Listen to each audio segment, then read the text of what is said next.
আজকের ভিডিওতে সবাইকে স্বাগতম জানাচ্ছি। আশা করি সবাই বেশ ভালো আছেন। আজকে আমরা কাঁচকলা আর ইলিশ মাছ রান্না করার চেষ্টা করব বা রান্না করব। আশা করি বেশ সুস্বাদু এবং মজাদার হবে। আপনারা আমাদের সাথে থাকুন এবং দেখতে থাকুন। এই পাশে পেঁয়াজ মরিচ কেটে রেখেছি, এই পাশে কলাগুলো কেটে রেখেছি, আর এই পাশে মাছগুলো সুন্দর করে ওয়াশ করে রেখেছি। এই পাশে বাটাবাটির কাজ শেষ করে নিলাম। এই পাশে আমাদের মাছগুলোর লবণ হলুদ মাখিয়ে একটু ভেজে নেব। ইলিশ মাছ তেমন বেশি ভাজা লাগে না, মোটামুটি ভাজলেই হয়। এপাশে বাটা মশলার ভিতরে লবণ আর হলুদ দিয়ে নিলাম। এবার কড়াইয়ে তেল দিয়ে নিলাম। আপনারা এখানে দেখতে পাচ্ছেন আমাদের কড়াইটার তেল গরম হয়ে গেছে। এখন মাছগুলো ভেজে নেব। এগুলো মোটামুটি ভাজবো, অনেক বেশি কড়া করে যে ভাজতে হবে এমন না, মোটামুটি ভাজলেই হয়। আপনারা দেখতে পাচ্ছেন এখানে আমাদের মাছ ভাজা প্রায় শেষ পর্যায়ে চলে এসেছে। মাছ ভাজে উঠাই রাখলাম। এখন আমরা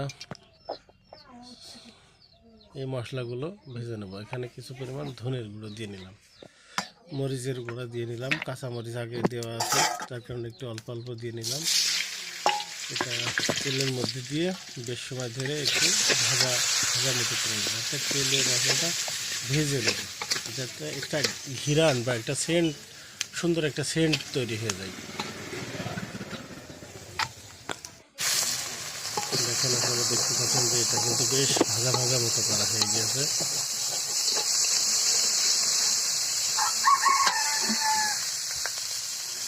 ভাজা শেষ হয়ে গেছে। এখন আমরা কিছু পরিমাণ পানি দিয়ে নিলাম। পানি দিয়ে এবার অল্প সময় অপেক্ষা করার পর ঝোলটা একটু গরম মতো হয়ে গেছে। এখন আমরা কেটে রাখা কাঁচা কলাগুলো দিয়ে নেব, দিয়ে এটা সুন্দর মতো কষায় নেব।